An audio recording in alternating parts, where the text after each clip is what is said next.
Alright, so a couple things I discovered when installing this today. That the Polylock adapter, the holes that come pre-drilled are a microscopic bit too small for the 1/4-inch anchors they send you.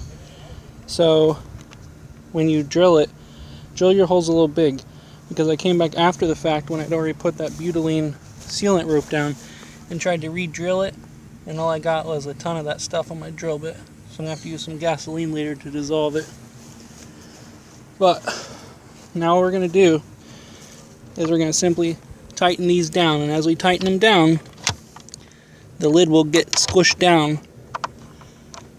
So, try and do this one-handed here.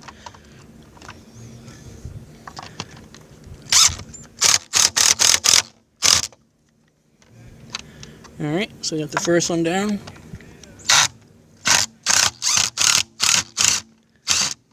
Got the second one down.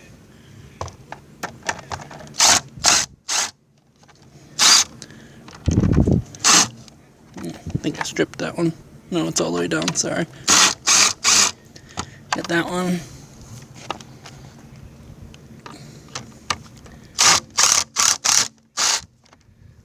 Alright, so you're just going to go all the way around until you get them all bolted down.